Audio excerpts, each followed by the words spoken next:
Em nome do Pai, do Filho e do Espírito Santo. Amém. A graça e a paz de Deus, nosso Pai, Jesus Cristo, nosso Senhor, estejam convosco. Bendito seja Deus que nos reuniu no amor de Cristo. Apresentemos a Deus tudo aquilo que aprendemos durante esse semestre, agradecendo ao Senhor por tudo, entregando o próximo semestre nas mãos de Deus, pedindo por toda a obra da Fraternidade Jesus Salvador, pelas nossas paróquias, pelas nossas famílias, pelos doentes, pelos abandonados, pelos prisioneiros, pelo Brasil, para que Deus traga paz ao nosso país. Enfim, toda a nossa vida apresentemos diante do Senhor, pedindo pela festa de Corpus Christi, para que a nossa devoção à Eucaristia, nosso amor à Santa Missa possa só aumentar. Por isso, peçamos o Espírito Santo que nos dê a graça do entendimento da palavra. Ó vinde, Espírito Criador, as nossas almas visitai e enchei os nossos corações com vossos dons celestiais. Vós sois chamado intercessor do Deus excelso, dom sem par, a fonte viva, o fogo, amor, a unção divina e salutar. Sois doador dos 7 dons e sois poder na mão do Pai. Por ele prometido a nós, por nós seus feitos proclamais. A nossa mente iluminai, os corações enchei de amor, nossa fraqueza encorajai, qual força eterna e protetor. Nosso inimigo repeli, e concedei-nos vossa paz. Se pela graça nos guiais, o mal deixamos para trás. Ao Pai e ao Filho Salvador, por vós possamos conhecer, que procedeis do seu amor, fazei-nos sempre firmes crer. Senhor esteja convosco. Ele está no meio de nós. Proclamação do Evangelho de Jesus Cristo segundo Lucas. Glória a vós, Senhor. Começando no versículo 10. Ao voltarem, os apóstolos contaram a Jesus tudo o que haviam feito. Ele os tomou consigo e, ficando só com eles, retirou-se em direção à cidade chamada de Betsaida. As multidões souberam disso e o seguiram. Eles as acolheram e falava-lhes sobre o reino de Deus e curava os que necessitavam de cura. Quando o dia começou a declinar, os 12 se aproximaram de Jesus e disseram: Despede a multidão para que possam ir aos povoados e campos vizinhos procurar hospedagem e comida, pois estamos num lugar deserto. Ele, porém, disse: Vós mesmos dai-lhes de comer. Eles responderam: Só temos 5 pães e 2 peixes, a não ser que nós mesmos compremos comida para todo esse povo. Eram uns 5.000 homens. Jesus então disse aos discípulos: Fazei sentar-se em grupos de 50. Os discípulos assim fizeram e todos sentaram-se. Então ele tomou os 5 pães e os 2 peixes e, olhando para o céu, abençoou-os, partiu-os e deu aos discípulos para que os distribuíssem à multidão. Todos comeram e ficaram saciados, e ainda recolheram 12 cestos dos pedaços que sobraram. Palavra da salvação. Glória a vós, Senhor. Então nós não estamos pegando o Evangelho domingo, mas de Corpus Christi, né? Nós vamos meditar sobre o Evangelho, então, de depois, na quinta-feira, né?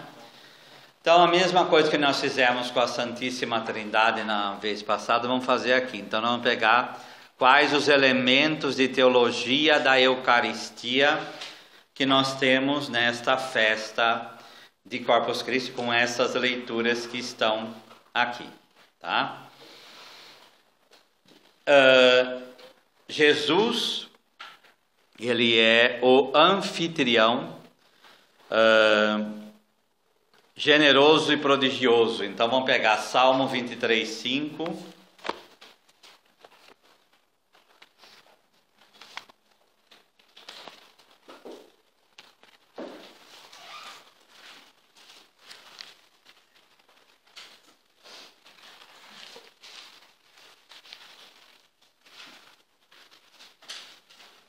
como no Salmo, que a gente fala, o Salmo do bom pastor, mas é o Salmo também do garçom, né? Daquele que serve a mesa.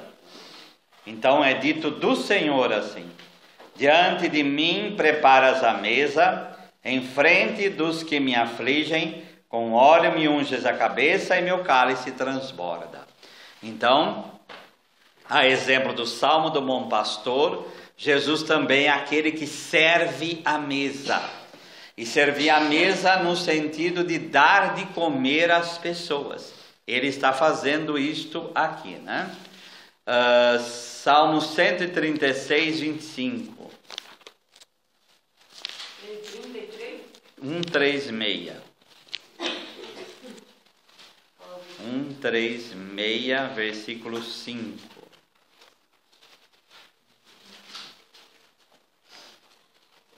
Não, 25, perdão. 136, versículo 25.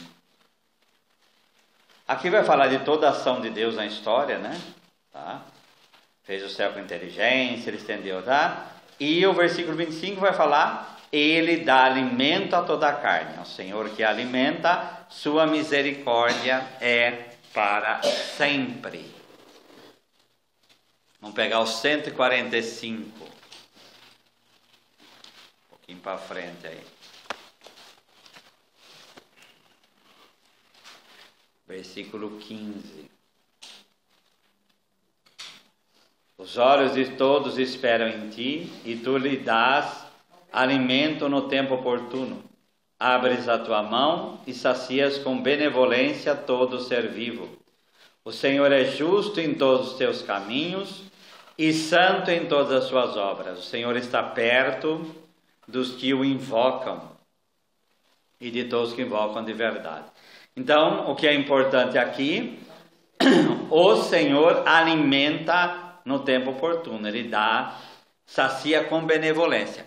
Então, Jesus, como Deus aí, ele faz isto, né? Ele realmente alimenta os seus, tá? Vamos pegar a 2 Reis, capítulo 4,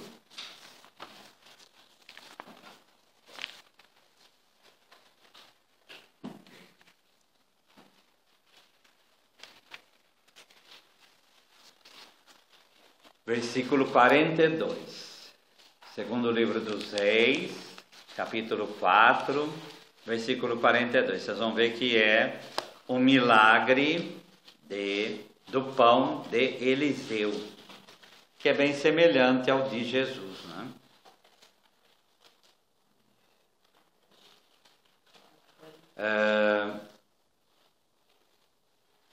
Veio também um homem de Baal-Salisa, que trazia pães dos primeiros frutos da terra para o homem de Deus. Levava no bornal 20 pães de cevada e espigas de trigo novo.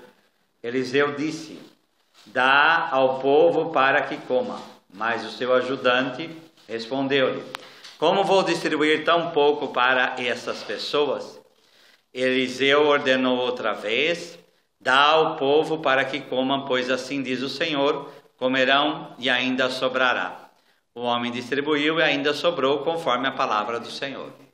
Tá? Então a gente vê que não é algo, né, que já aconteceu e no Antigo Testamento. Tá? No versículo 13, vamos voltar lá em Lucas. No versículo 13, mas dai-lhes vós mesmos de comer. O gesto de Jesus é o cumprimento das esperas e promessas salvíficas que estavam carregadas a alguns acontecimentos do passado, como maná no deserto. Vamos pegar o livro dos Números, lá no começo. Livro dos Números.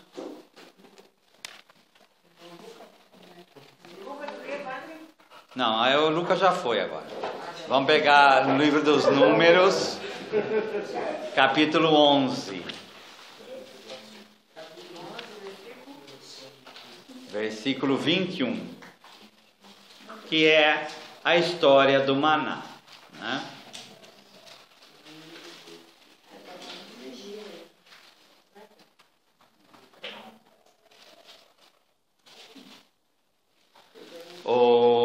que aqui diz, né? Moisés lhe disse: o povo no meio do qual eu chega a 600.000 homens, a pé, e tu diz-lhes: vou dar-lhes carne para que comam o mês inteiro. Quem que fala vou dar-lhes? É o próprio Deus que fala que vai dar essa carne para todos eles, certo? Para todos eles. Então, agora voltando de novo lá em Lucas, agora vamos analisar a passagem. Essa carne tem alguma... Pode ser, porque ao mesmo tempo ele dá maná e ao mesmo tempo faz derramar codornizes, né? Pão e carne, então dá para fazer isso também. Mas só que aí não é em Lucas, aí tem que ligar com João, tá? Deus não dá codornizes, ele dá a própria carne, né? É interessante. Nunca tinha pensado nisso também. Outra coisa interessante.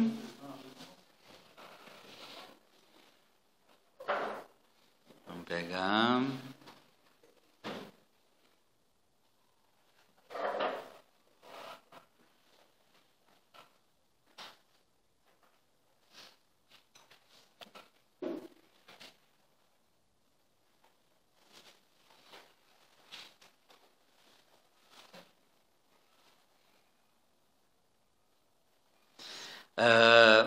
Esse verbo primeiro aí que é muito interessante, né? Dá para até trabalhar liturgicamente, né? No versículo 11, começar no 11, Jesus acolheu, no grego é derromai, ele recebe as multidões. Quem que recebe as pessoas para um banquete? É o que a gente chama de anfitrião. Porque não é o garçom que recebe, não é o garçom está lá para servir. Mas você vai para um banquete. Quem que vai receber? O dono da casa recebe você para o banquete. É ele que te recebe para o banquete. Então aqui é a mesma coisa. Jesus é o anfitrião. É ele que recebe as pessoas. Tanto para a cura, quanto para a palavra, mas também para o que vai acontecer. Ele prepara a mesa para acolher essas pessoas. Tá? Ele acolhe, falava sobre o reino de Deus. O que é falar sobre o reino de Deus? O que quer dizer isso daí, dentro do processo aqui?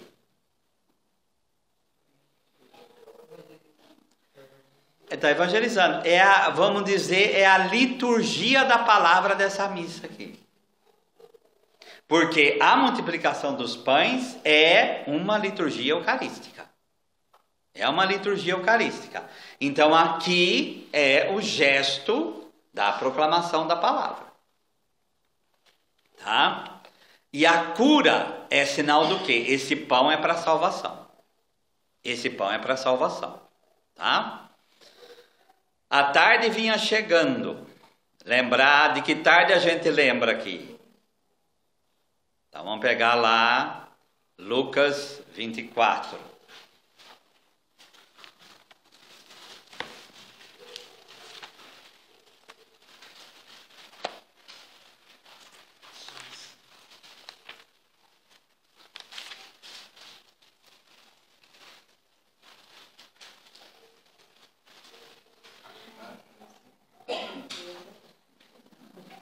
No 13, naquele mesmo dia, 2 discípulos iam para um povoado chamado Emaús, 60 estados de Jerusalém.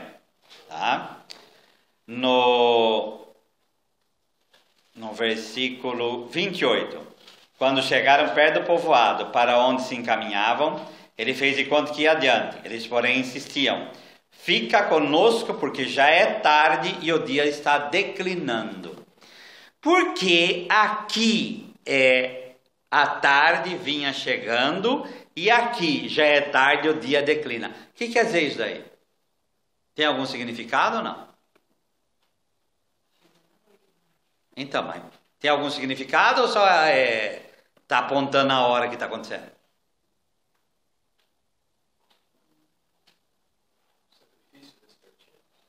Não, aqui a noite vem chegando. Pronta já para a sua morte? Exato. Aqui na tradução Jerusalém, tanto no 9 quanto aqui no 24, Então, é a hora do pôr do sol, né? É a hora do quê? Da ressurreição. Por quê? Tinha que quebrar as pernas, tirar eles da cruz, porque ia anoitecer. Então, entrar na noite é entrar no mistério da morte e ressurreição do Senhor. Então, a gente tem que lembrar que é na noite que a ressurreição acontece. Certo? Tá? Vamos lá, continuando. Os 12 se aproximaram, aí todo mundo. Despede as multidões, para que possa ir aos povoados e campos vizinhos, procurar hospedagem e comida, pois estamos num lugar deserto. Mas Jesus disse: dai-lhes vós mesmos de comer. Eles responderam: só temos 5 pães e 2 peixes, a não ser que fôssemos comprar comida para toda essa gente. Estavam ali mais ou menos 5.000 homens. Por que Jesus fala: dai-lhes vós mesmos de comer? Porque eles apresentam 5 pães e 2 peixes. Tá? E lá embaixo, então, Jesus tomou os 5 pães e os 2 peixes. O que tem de significado eucarístico isso aqui?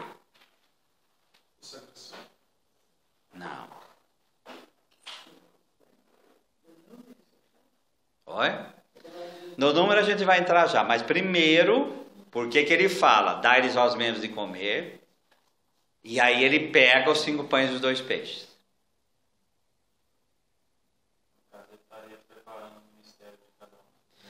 Não, ainda não. Então, mas pergunta: Jesus teria o poder de fazer surgir pão? Sim. Lembra que lá na entrada em Jerusalém, se eles se calarem, as pedras clamarão. Tá? E uma da tentação do demônio em Lucas 4 e Mateus 4 é tornar as pedras pães. Certo? Por que ele pega aqui? Primeiro ele pergunta: dá-lhes vós mesmos de comer. Por que ele faz essa ordem? Por que ele dá essa ordem? Porque Deus está dando uma ordem para eles, né? Porque ele também faz com isso. Então, mas qual o significado eucarístico disso? Para poder acontecer o milagre? Qual a parte da missa que isso acontece, gente? Vocês estão no milagre, eu estou falando de Eucaristia, estou falando de milagre. Sabe? Oi? Não é na hora da Eucaristia. Oi? Não, isso é a liturgia da palavra. Ele está pegando pão e peixe de nós, é liturgia da palavra? Não.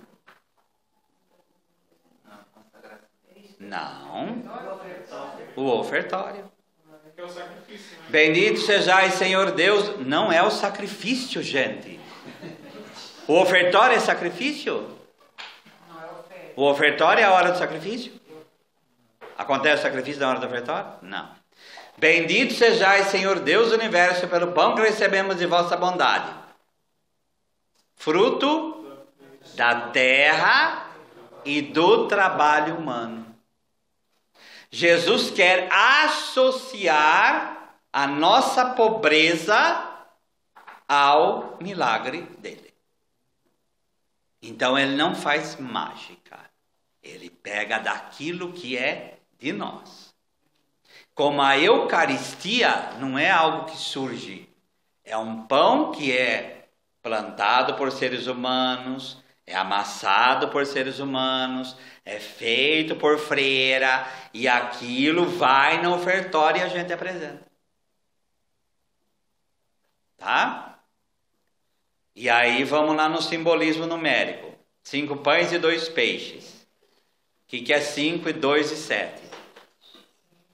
Coisa simples, né, Pedro? 5, 2 e 7. Isso.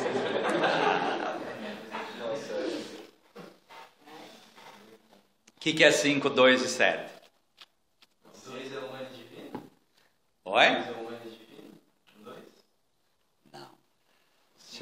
O divino, o humano é o que nós vimos lá em Números 21, 11, 21. 600 mil. Lá é humano. O número 6 é humano. Aqui não tem humano. Aqui tem 5, 2 e 7. O 5 é a liberdade. Isto. O 2 é a dualidade. Que aponta para Deus. E esse pão que vem da liberdade, que aponta para Deus. E o que é o 7? O 7 é a criação levada à plenitude em Deus. 7 é a plenitude. Um é Deus também. Um é Deus. Mas 7 é a criação levada à plenitude em Deus. Então, esse pão, ele é formado, é o pão da liberdade, é o pão dos homens livres. O 2 aponta para Deus, é esse testemunho, e é exatamente levar para a plenitude. Não é isso que a Eucaristia faz? Não é isso que ela faz? Ela leva cada um de nós para essa plenitude em Deus. Ela leva a criação, isso que nós somos, para a plenitude em Deus. Certo? E o 5, padre, por favor. Liberdade. O 5 vai aparecer de novo. Vamos lá, só para depois não ter que falar de novo, né? Olha o 14. Estavam ali mais ou menos 5 mil homens. O que é esses 5 mil homens? É o pão que faz o ser humano ser livre. Quando você come o pão comum, você vai sentir fome de novo. O pão da Eucaristia não é um pão para cá só, é um pão para a eternidade. É o pão da eternidade, é a única coisa que pode deixar o ser humano livre. Por quê? Para viver eternamente em Deus. A única coisa que deixa o ser humano livre é a eternidade. Certo? No versículo 17, todos comeram e ficaram satisfeitos. É o único pão que satisfaz. E ainda foram recolhidos 12 cestos dos pedaços que sobraram. O que é 12? Povo. Esse pão constrói a igreja. Esse pão faz o novo povo de Deus. Por que do peixe? Oi? Porque é o simbolismo. Foi uma tentativa de entrar na Eucaristia e não entrou. Não permaneceu. Tá? Jesus, no mesmo Evangelho de Lucas, lá na frente, Jesus é citado come peixe. Tá? E depois vai virar o ictis, né? Quer dizer, é Jesus, Cristo, Filho de Deus Salvador. Né? Também era um dos grandes alimentos deles naquela época. É o alimento do pobre. Por isso que a gente, já falei isso aqui, por isso a gente come peixe na Sexta-feira Santa. Porque o peixe naquele tempo era alimento do pobre. Tá? E o pão também é alimento do pobre. Tá? Pão também é alimento do pobre. É verdade. Tem pobre que jogou o pão, né? Não é o pão. O arton no grego é pão e é alimento. Pão é o alimento padrão. É o alimento padrão. Tá? Então vamos lá, mais elementos eucarísticos aqui. Acho que está sendo claro a itinerário eucarístico aqui, né? Dar-lhes aos mesmos de comer. 14, estavam mais ou menos 5 mil homens. Pai Jesus disse aos discípulos: mandai o povo sentar-se em grupos de 50. Tá?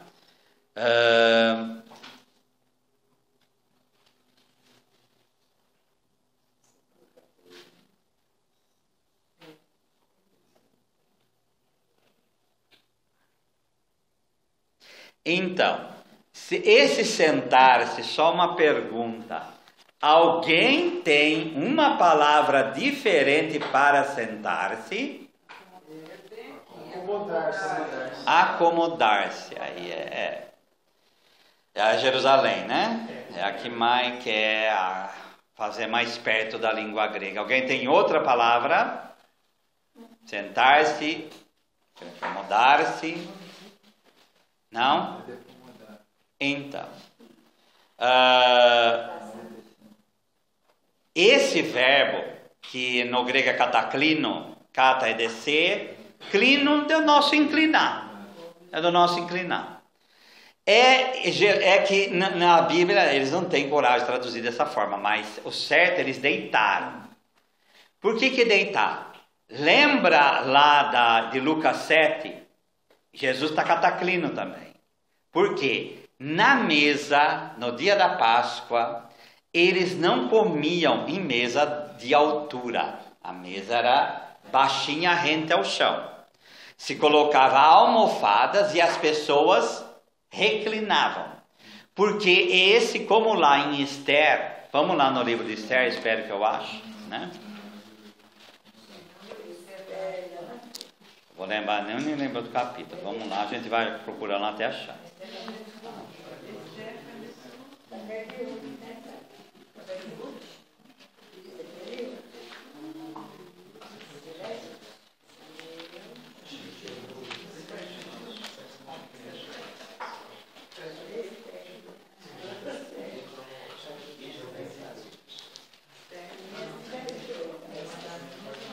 Esther capítulo 6. Ah, não sei, procura aí. Fugiu.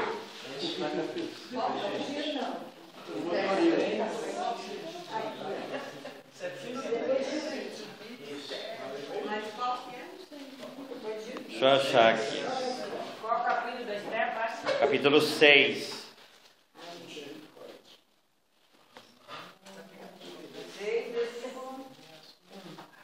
Versículo 8, padre.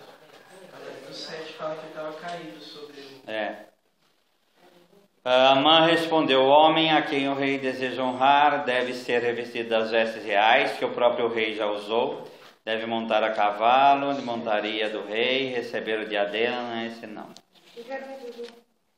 Ao 7, vamos ao capítulo 7. O versículo 8 fala que ele está deitado sobre o banquete. Então, capítulo 7, versículo 8. Voltando o rei do jardim para a sala do banquete, viu Amã que tinha se atirado sobre o divã. Que palavra vocês têm na Bíblia de vocês aí? Divã. O que é divã? Já viram divã?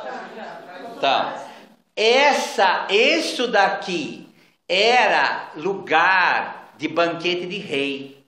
Então, a cabeça do judeu era: a Páscoa é uma refeição maior que a gente tem. Então a gente vai ficar nela como se fosse os reis. Aí eu volto para Lucas. Por que o evangelista colocou cataclino aqui? Porque a referência que ele está fazendo não é um monte de povo deitado no campo. Esse verbo é um verbo chave para falar o quê? Esse milagre, ele é pascal. Ele é pascal.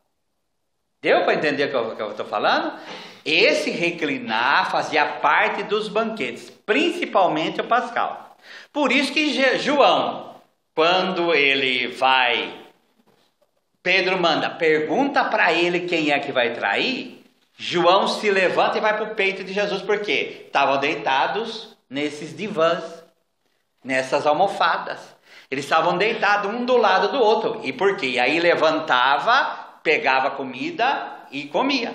Era assim que acontecia. Porque não tinha cadeira. Tá? Era o costume. E a mesa não era alta, a mesa era tudo baixa. Então era assim que era feito. Por causa disso, é um banquete feito para Deus. Nós vamos fazer da melhor forma possível. Esse verbo cataclino aqui, nessa passagem, é para falar, essa multiplicação dos pães, não é só a multiplicação dos pães. Ela tem uma chave pascal. Tá? Ela está ligada à Páscoa. Deu para entender? E ele estava também ensinando, né, padre? Essa multiplicação dos pães. Jesus também estava ensinando ali ao discípulo a cuidar também do rebanho. Né? Não, sim. Está associando a ele, mas isso vem depois. Isso vai vir depois ainda. Ainda aqui não está claro, mas vai vir logo agora. Tá? Vamos lá, vamos voltar lá em Lucas 9. Então sentou-se. Mandaram o povo sentar-se em grupos de 50. Por que grupo de 50? De novo a liberdade. De novo é 5. Repara que é 5 do começo ao fim aqui. É o pão dos homens livres. Os discípulos assim fizeram, e todos se sentaram. Então Jesus tomou os 5 pães e os 2 peixes, elevou os olhos para o céu. Na oração eucarística 1, está isso aqui, que não está lá na consagração da Eucaristia. O que a igreja está dizendo para nós? A igreja lê aqui como Eucaristia. Por isso que é o Evangelho de Corpus Christi. Tá bom? Olhou para os céus, abençoou-os, partiu e deu aos discípulos para distribuir-lhes à multidão. Esse 4 verbos aqui. Abençoou, partiu, deu para distribuí-los. Primeiro abençoou lá em cima, né?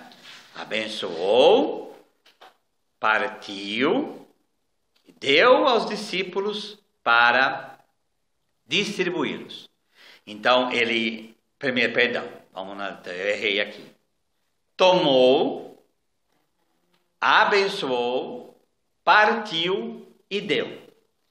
Esses 4 verbos, que os seminaristas vão fazer prova disso na quinta-feira que vem, e isso que vai cair, e eles sabem disso. Esses 4 verbos, é os 4 verbos da missa. Tomou. Não, mas ele já sabe. Isso aqui foi o semestre inteiro falando desses 4 verbos. Tomou. Onde está tomar na missa? Tomar, pegar na mão. Na hora da consagração, né? Não, antes. Quando o compadre toma? Pela primeira vez. Oi? No ofertório. Abençoou. Aonde está o abençoar? O pão. Na consagração. Na consagração. Partiu. Onde está o partiu na missa? Não. Aonde certinho está? Quando o compadre parte na missa? No cordeiro. Aonde está o deu? Na comunhão. Esses 4 verbos, eles dividem-se dentro da missa. São 4 verbos chaves da Santa Missa. Tá? 4 verbos chaves. Eles definem o que a missa é. O que é a missa? Por que ele não faz isso tudo uma vez? Porque o mistério ele se desdobra. Então se desdobra do ofertório até a comunhão. Vamos lá. O primeiro, vamos lá na passagem então. Então Jesus tomou os 5 pães e os 2 peixes. É o ofertório. Tá? Elevou os olhos para o céu. Certo? Isso está na oração eucarística 1. Abençoou-os, a consagração. Partiu, está na hora do Cordeiro de Deus. Tá? É o momento. O Cordeiro de Deus é o canto da fração do pão, já. Se não tem fração do pão, sexta-feira da paixão não tem fração do pão, não tem cordeiro. Então você separa, o padre fala Pai Nosso, fala o Senhor Jesus Cristo e pula. Feliz os convidados para a ceia do Senhor. Não tem cordeiro porque não tem fração do pão. O pão já está fracionado. Então o cordeiro é um canto específico para esse verbo. Partiu. Distribuiu é o que a gente faz hoje na comunhão. A gente distribui o pão. Então são os 4 verbos eucarísticos. Tá? É eles que depois vai definir o que a missa é. Tá?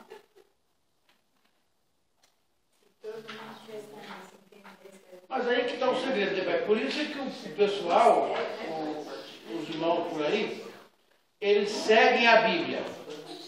Eles não seguem Jesus.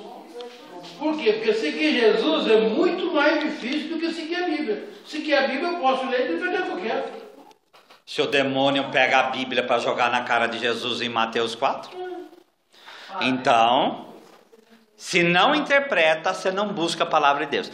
Por isso que a gente fala do canto, mas a Bíblia é a semente realmente, porque ela é semente. Para a palavra de Deus surgir, a semente tem que eclodir. Aí a palavra de Deus sobe. É isso que nós estamos fazendo aqui. Quando a gente faz um grupo de estudo Sagrada Escritura, nós estamos fazendo a palavra de Deus vir à tona. Isto é, pegar a palavra dentro da oração e de encontro com o Exato. coração ter misericórdia de Deus. Isso, e aí você vai buscar realmente Deus. Tá? Senão, Senão fica na exterioridade. Nós estamos falando do Jesus sacia a fome como um todo. É. Todo tipo de fome. Sim. Versículo 17. Todos se comeram e ficaram satisfeitos. Aqui aponta quando o povo estava saindo do deserto. É. Sim. Por isso essa referência aí ao Números 11. Por isso que a gente vai para lá para falar do maná e das codornizes. É Deus quem dá. E Deus está dando, porque a gente tem que lembrar que Jesus é Deus. É Deus quem está dando esse pão.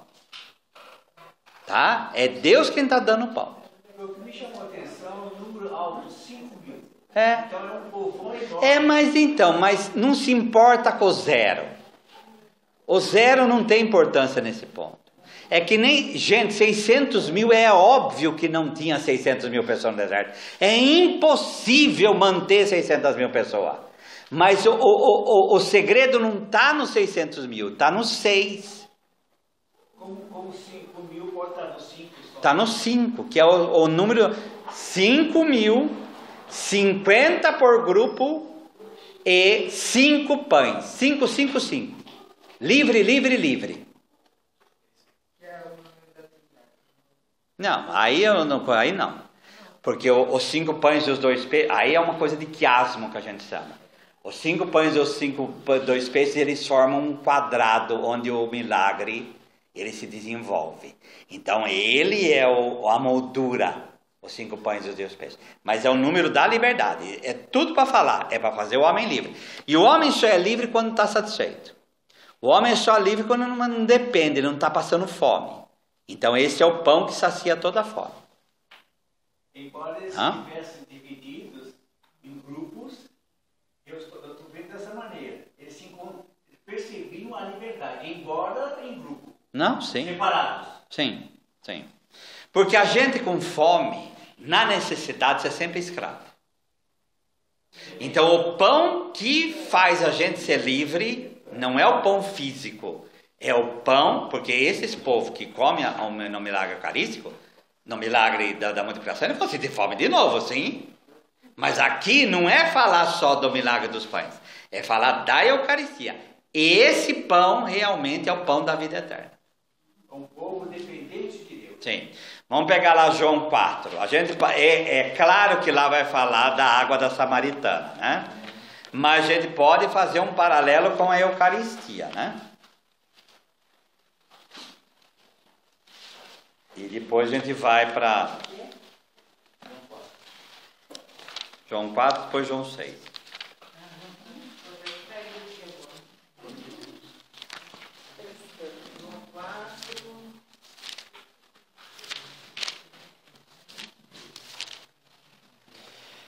A água da Samaritana é a água do Espírito, tá? Então, peraí.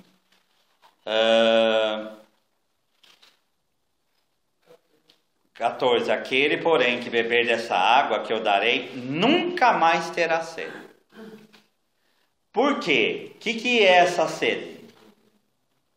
Essa sede é a necessidade humana. Então, a nossa vida vai passar. A água do Espírito, ela mata a sede de vida eterna. Tá? De vida eterna. Certo? João 6. O pão do céu, o alimento do céu que alimenta a fraqueza que está em nós, destruída pelo pecado. 32. João 6, 32. Jesus respondeu: em verdade vos digo, não foi Moisés que vos deu o pão do céu.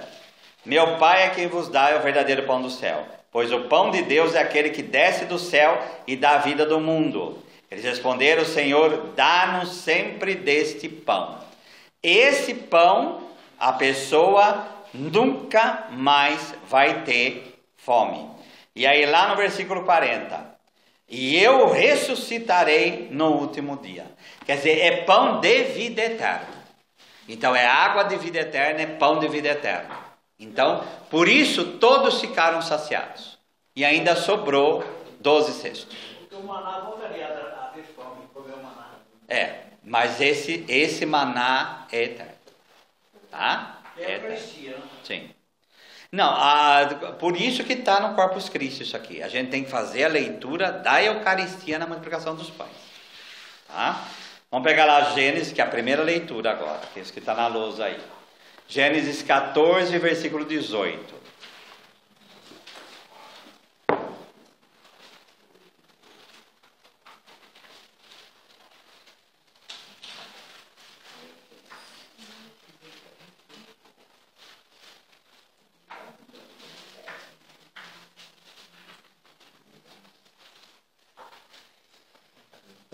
Em Melquisedeque, rei de Salém, trouxe pão e vinho, como sacerdote de Deus Altíssimo.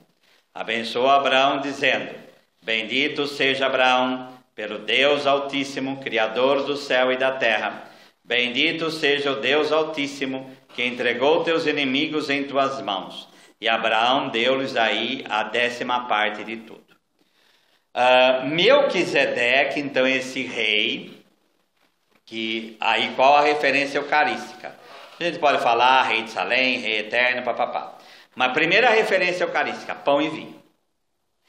Então, o sacrifício de Melquisedeque, a gente tem que lembrar, vamos lá no versículo 18. Melquisedeque, ele é rei. Ele trouxe pão e vinho, como sacerdote de Deus Altíssimo. O que tem de eucarístico aqui?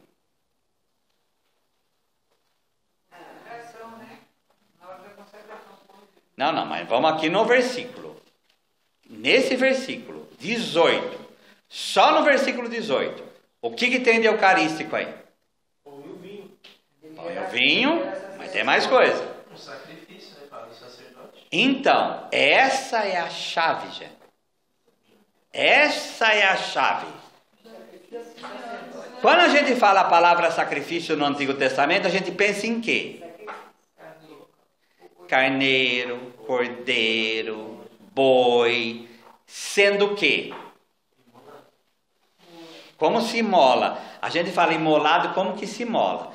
Pega, levanta o pescoço, passa a faca e derrama sangue. Sacrifício. Mas o que está acontecendo aqui? O que está acontecendo aqui? Não tem um animal, porém, pão e vinho é sacrifício. É instrumento na mão de um sacerdote. Então, falar que pão e vinho é sacrifício, não é algo tão... Ainda vai ter o pão da proposição, vai ter sacrifício de incenso, mas aqui é um sacerdote, ele é do Deus Altíssimo e ele é rei. Rei, sacerdote, que oferece pão e vinho. Por isso Deus aceita o sacrifício, a presença de Melquisedeque. Mas aí a coisa é mais profunda ainda, né? O que ele faz no versículo 19? Ele abençoa Abraão. Tá?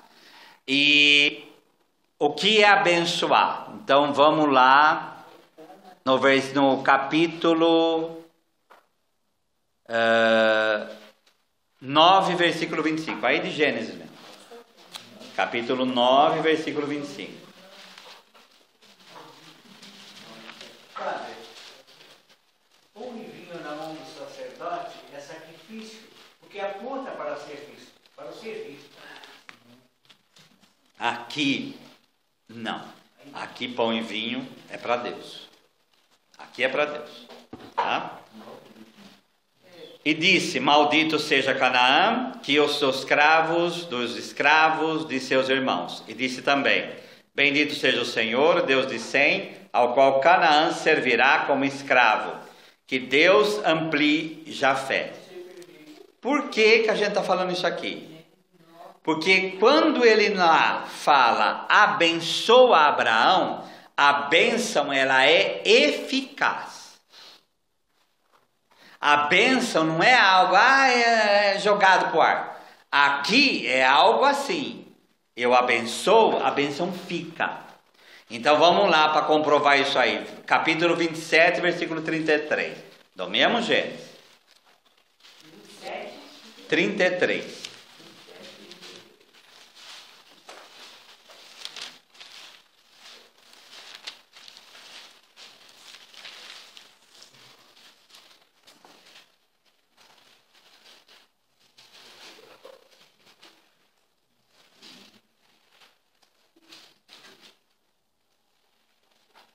Isaac ficou extremamente perturbado e disse: e quem então foi caçar e me trouxe a caça? Eu comi tudo antes que tu vieste. Está falando para Esaú. Eu abençoei e abençoado será. Esaú reclama porque Jacó tomou a bênção antes dele. Por que Isaac não fala assim? Te dou uma bênção também. Pode ele falar isso. Mas não é a mesma coisa. Não é a mesma coisa. Porque na cabeça do antigo, a bênção realiza aquilo que Deus quer. Ela realiza aquilo. E uma vez realizado, eu não posso dar outra no mesmo sentido. Certo? Eu posso te dar uma outra, mas não aquela que o seu irmão recebeu. Ele recebeu, agora é dele, eu não posso fazer mais nada. Isso é para falar o quê? Olha a cabeça do antigo com relação à eficácia da bênção. A eficácia da bênção. Tá? Então, voltando lá. Esse Melquisedeque, ele fala, lá em Gênesis 14. Abençoou Abraão dizendo: bendito seja Abraão, pelo Deus Altíssimo, Criador do céu e da terra. E ele abençoa a partir do pão e do vinho. Bendito seja o Deus Altíssimo que entregou os teus inimigos em tuas mãos. E Abraão entregou-lhe o dízimo de tudo. Tá? Esse Melquisedeque, vamos pegar o Salmo 110. Vamos lá. Tudo complementando isso aí. Vamos lembrar que nós estamos em contexto eucarístico. Aí no caso da missa, né? Não no caso da leitura.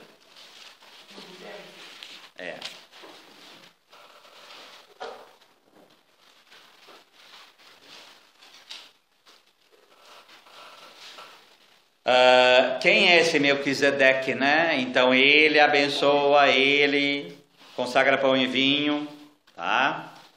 Disse-lhe o Senhor ao meu Senhor. Quem é o primeiro Senhor é Deus, o segundo Senhor é Davi. Senta-te à minha direita, até que eu ponha os inimigos debaixo de teus pés. De Sião o Senhor estenderá o cetro do seu poder, domina no meio de seus inimigos. Contigo está o principado no dia do teu poder, entre santos esplendores do seio, antes da aurora eu te gerei. O Senhor jurou e não se arrependerá, tu és sacerdote para sempre, segundo a ordem de Melquisedeque. O que é isso? Olha. Tu és sacerdote para sempre, segundo a ordem de Melquisedeque.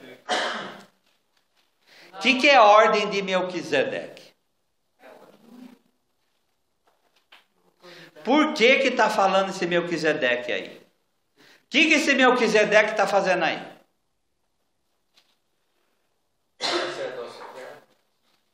Então, a carta aos Hebreus vai fazer essa leitura.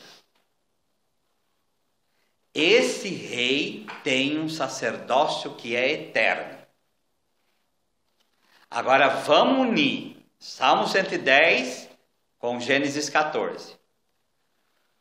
Pergunta: esse rei é eternamente sacerdote segundo a ordem de Melquisedeque, certo? Qual que é o sacrifício? Olha a perguntinha boa para a prova na quinta-feira. Qual é, claro que eu não vou fazer porque eles não vão responder.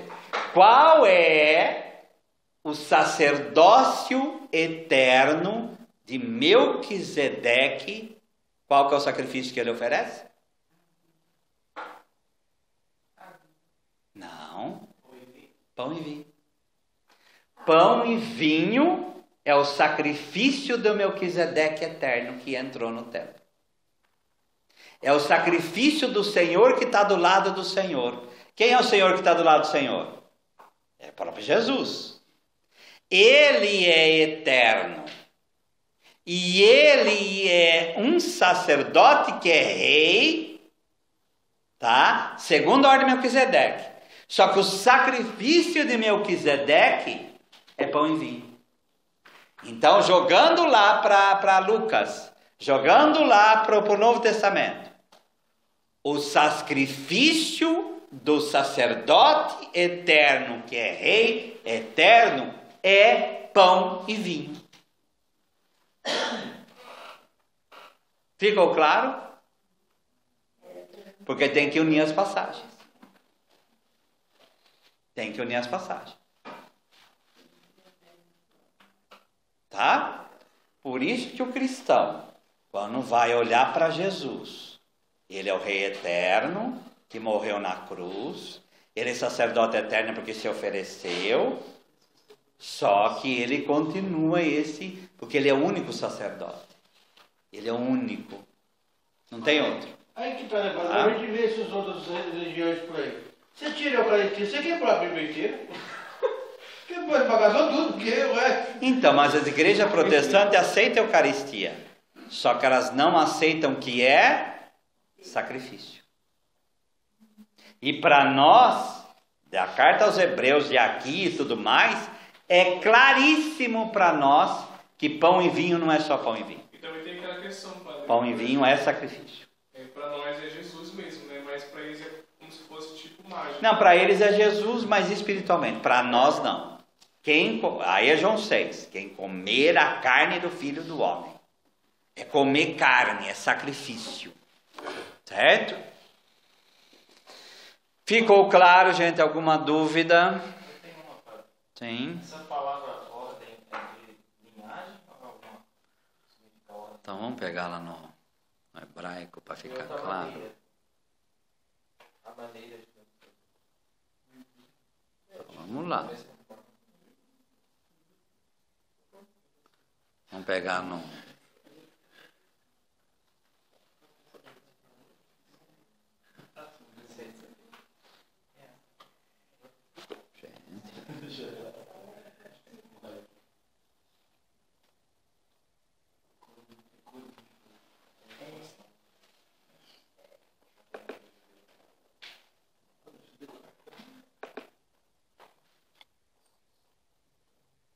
Que versículo que é?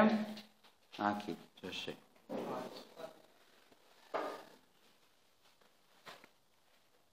É causa, maneira, razão, né? A maneira de Melquisedeque, do modo como Melquisedeque fez. Aí a palavra hebraica é de brai, quer dizer isso, sabe? Quer dizer isso, certo?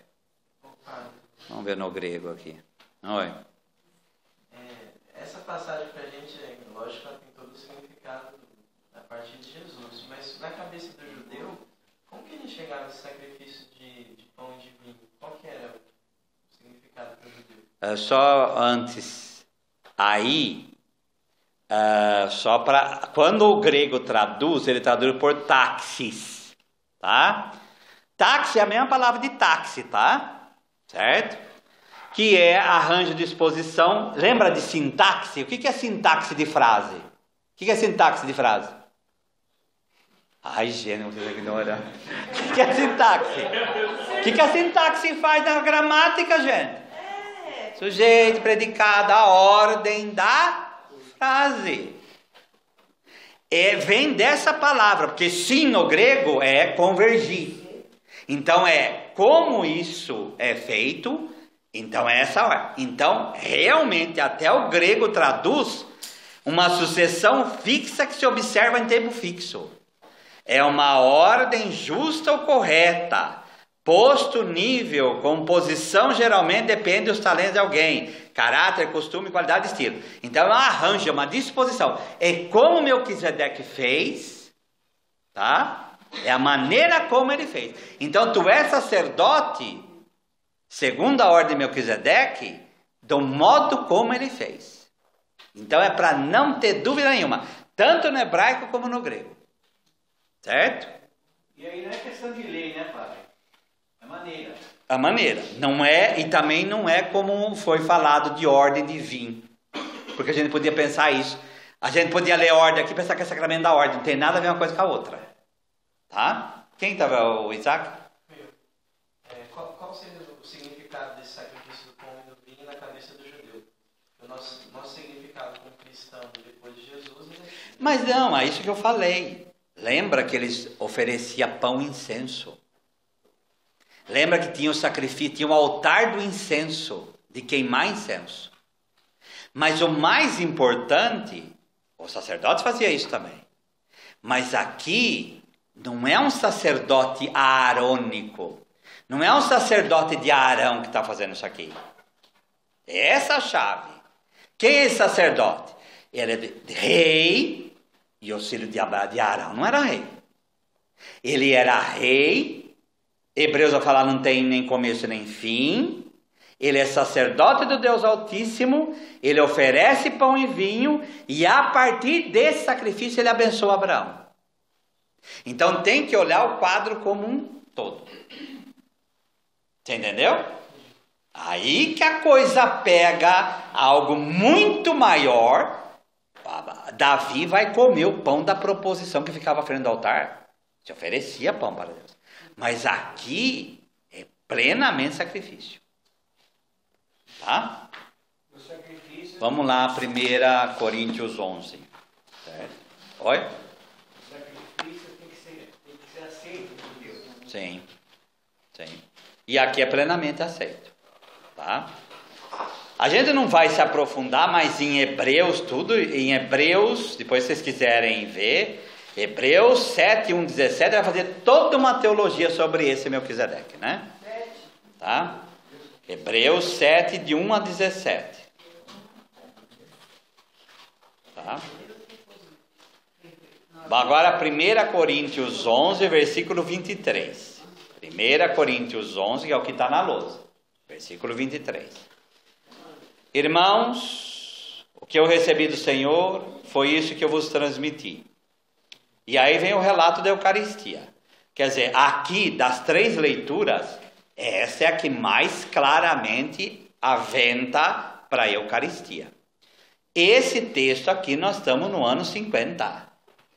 50 é pouco. Nós estamos 20 anos depois da morte de Jesus. Tá?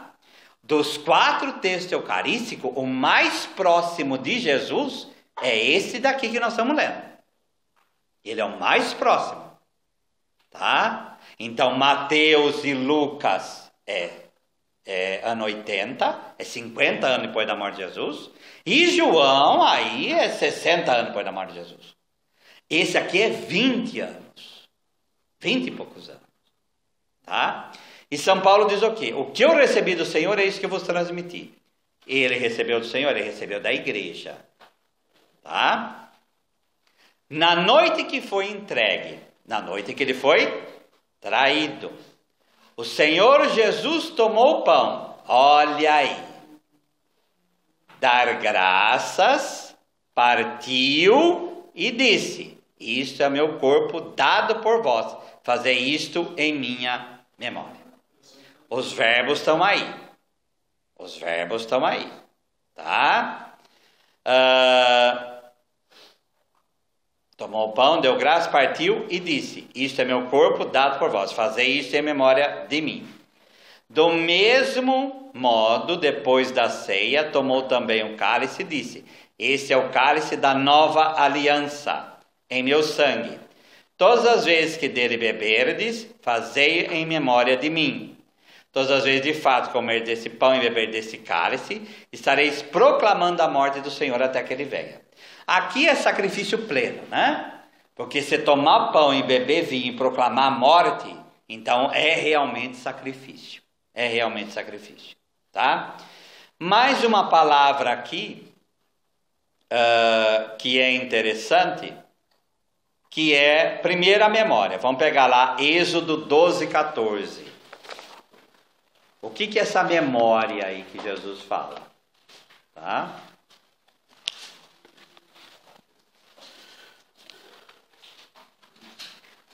Êxodo 12:14.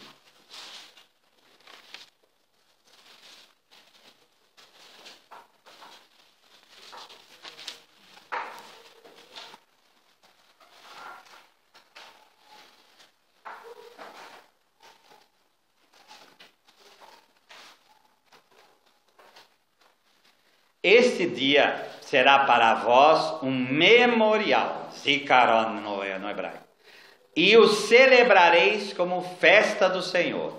Vós o celebrareis como um preceito perene em vossas gerações. Esse dia, que dia é esse? A Páscoa. Será memória. O que é memória?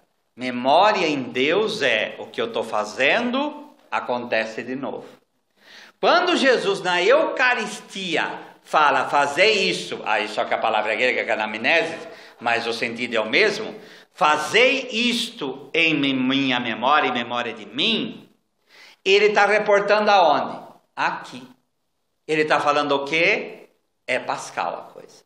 Do mesmo modo que a Páscoa se atualiza, agora a Eucaristia vai atualizar o quê? E o que é o sacrifício de Jesus? A gente comemora o sacrifício de Jesus quando? Qual que é o dia que a gente comemora o sacrifício de Jesus na cruz? Na Sexta-feira Santa. E o que a gente está comemorando ali no todo? Como que a gente chama? Começa na quinta, termina no domingo. Como que a gente chama? Tríduo Pascal. Pascal. Tradução. Fazei isso em memória de mim. Essa é a nova Páscoa. Essa é a nova Páscoa.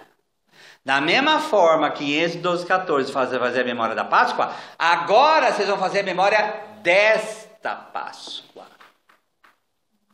Certo? Deste sacrifício. Deste cordeiro imolado. Tá? O nosso cordeiro já foi imolado, vai dizer São Paulo. Tá? Olha, mas tem gente que interpreta essa palavra errada. Memória, como se aquilo foi um fato que aconteceu, não renova. Por quê? Porque a gente usa uma palavra que é prejudicial, chamada recordar. Recordar é trazer de novo ao coração, não é isso. Memória é trazer a realidade ao presente. Porque o autor disso está vivo e atuante, que é Deus. A memória aponta para Tá? a ressurreição de Cristo. Sim. Sim. Morte e ressurreição. Sempre leiam como um todo. Paixão, morte e ressurreição. Só faz bem. Vamos pegar Hebreus 8:6. Um dia foi inclusive vida, morte e ressurreição. Isto. Hebreus 8.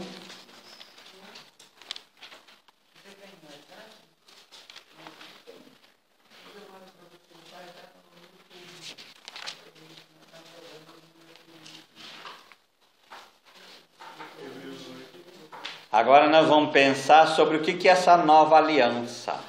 Tá? Jesus, num texto lá, disse: este é o cálice, a nova aliança. Não, também na missa a gente fala isso, né, gente? Pelo amor de Deus, né? Então, 8, versículo 6. O que é essa nova aliança? Tá? Então vamos lá. Agora, porém, Cristo recebeu um ministério superior. Ele é mediador de uma aliança bem melhor, fundada em promessas melhores. Com efeito, se a primeira aliança fosse sem defeito, não se procuraria substituí-la por uma segunda. De fato, Deus repreendeu dizendo: dias virão em que diz o Senhor: concluirei com a casa de Israel e com a casa de Judá uma nova aliança.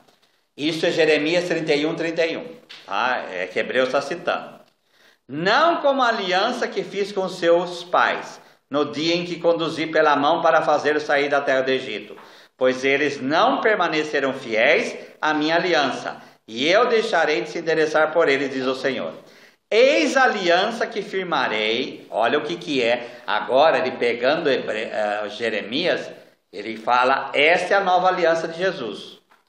Firmarei com o povo de Israel depois daqueles dias, diz o Senhor. Porei minhas leis em suas mentes e gravarei no seu coração. Serei o seu Deus e eles serão meu povo.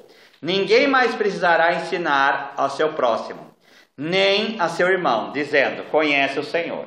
Pois todos me conhecerão, desde o menor ao maior, porque terei misericórdia das suas culpas, e não me lembrarei mais dos seus pecados. Assim, ao falar em nova aliança, declarou a antiga a primeira. Ora, o que se torna antigo, envelhece e está prestes a desaparecer.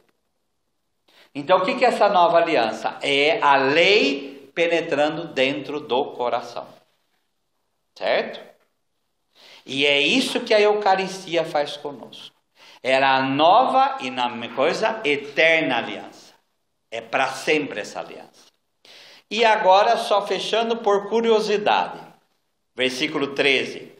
Assim se fala de uma aliança, declarou a antiga primeira. Uma palavra para aliança em grego, retiateke, é aliança, tá? Deixa eu ver até aqui se traz uma outra tradução.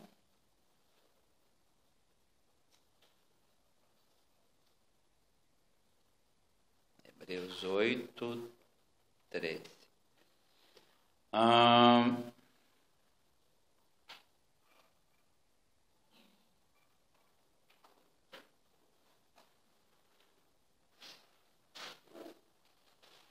Que aqui não vai falar a palavra. Aqui vai falar a primeira. É daqui que vem Carne e Paleo, é aqui que vem Antigo e Novo Testamento. Porque a aliança também é testamento, tá? Testamento.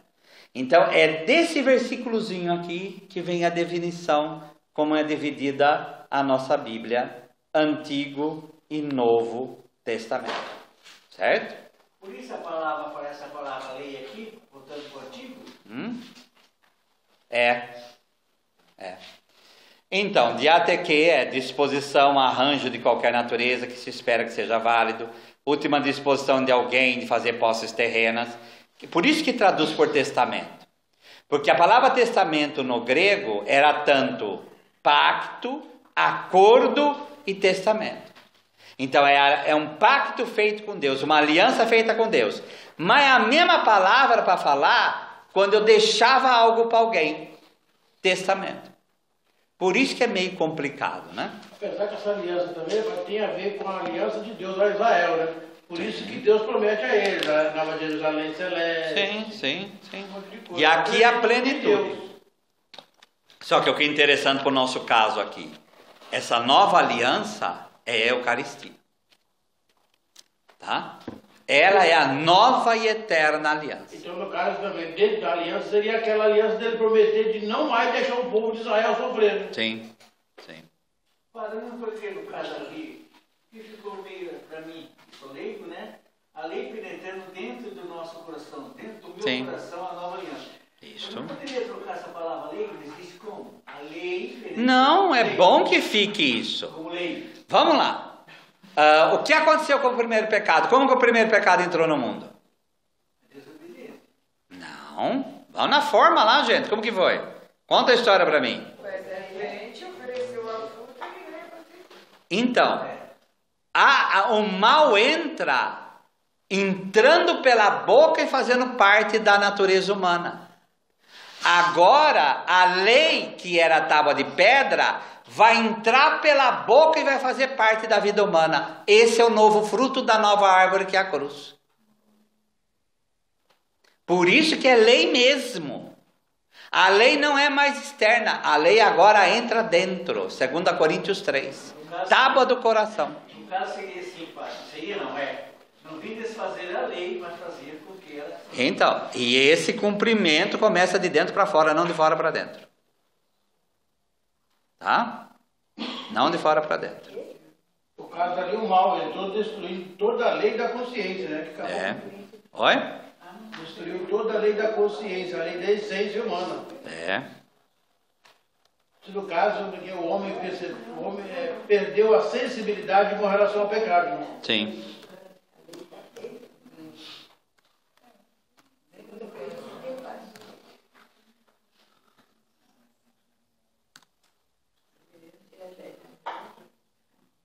Ó, não vamos lá, mas só para ver. Isaías 24:5. Transgridem as leis, violam os estatutos que quebram a aliança eterna. Isaías 61:8. A recompensa e com eles farei uma aliança eterna. Jeremias 32:40. Farei com eles uma aliança eterna. Jeremias 55, aliança eterna que jamais será esquecida. Então, no Antigo Testamento, a promessa de uma aliança eterna era sempre, né? E ela se cumpre aqui em Jesus, tá? Em Jesus. Em Hebreus 13:20, né? Esse sangue da eterna aliança, em Hebreus 13:20, tá? Eterna herança, tá? Então em Hebreus 13:20 fica claro assim, ó, o grande pastor das ovelhas. Aí é claro, né, gente? Pega Hebreus 13:20 aí só para a gente terminar, mesmo que está ainda meio tarde aqui já. Aí fica claro por que essa palavra está na Eucaristia, né? Eu nunca tinha pensado nisso também, mas enfim. É que a gente passa correndo, né? Sempre. Hebreus 13:20, a última passagem a gente já encerra. Olha só esse versículo. Ora, o Deus da paz, que tornou a trazer dentre os mortos a Jesus, nosso Senhor, o grande pastor das ovelhas. Tá? Ele ressuscita Jesus pelo sangue da eterna aliança. Tá? Quem que é o sangue da eterna aliança? É o sangue do próprio Jesus. O sangue dele, onde que está o sangue lá em Moisés? Moisés pega um pouco do sangue, asperge no altar, asperge no e asperge no povo. Esse é o sangue da aliança. O sangue de Jesus é da aliança, só que é uma aliança eterna. Então, sangue, eterna aliança, vinho consagrado. Esse é o link, a ligação disso daí. Tá? Então, padre, no caso aí, para mim... Essa valeu a pena. Deixa de ser promessa para ser aliança. Sim. Então, quando fala eterna, outra coisa pegando o que o senhor está falando. Não vai ter outra. Porque se tem a alcunha de eterna, não tem mais que ter outra. Acabou. É a última aliança. Você pode ler dessa forma? Pode. É a última aliança. Não vai ter outra. Não vai ter outra. Tá? Agora você falou em relação à bênção. Exato. Vamos lá. Salmo 81, versículo. Desfalece-me a alma, aguardando a tua salvação. Porém espero na tua palavra. Esmorecem-me os meus olhos de tanto esperar por tua promessa. Enquanto digo, quando me haverás de consolar, já me assemelho a um odre na fumaça. Contudo não me esqueço dos teus decretos. Quantos vêm a ser os dias do teu servo? Quando me farás justiça contra os que me perseguem? Para mim abriram covas os soberbos, que não andam consoante a tua lei. São verdadeiros todos os teus mandamentos, eles me perseguem injustamente, ajuda-me. Quase deram cabo de mim na terra, mas eu não deixo os teus preceitos. Vivifica-me segundo a tua misericórdia, e guardarei os teus testemunhos oriundos de tua boca. Glória ao Pai, ao Filho e ao Espírito Santo, como era no princípio, agora e sempre. Amém. Agradecidos ao dom da Santíssima Eucaristia, com a oração que rezamos em cada missa, rezemos. Pai nosso que estais nos céus, santificado seja o vosso nome. Venha a nós o vosso reino. Seja feita a vossa vontade, assim na terra como no céu. O pão nosso de cada dia nos dai hoje. Perdoai-nos as nossas ofensas, assim como nós perdoamos a quem nos tem ofendido. E não nos deixeis cair em tentação, mas livrai-nos do mal. Nós vos damos graças, Senhor, por todos os vossos benefícios, vós que viveis e reinais pelos séculos dos séculos. Amém. Nossa Senhora Divina Revelação, orai por nós. São Jerônimo, orai por nós. Senhor esteja convosco. Ele está no meio de nós. Abençoe-vos Deus Todo-Poderoso, Pai e Filho e Espírito Santo. Amém. Em nome do Senhor, e em paz, que o Senhor vos acompanhe.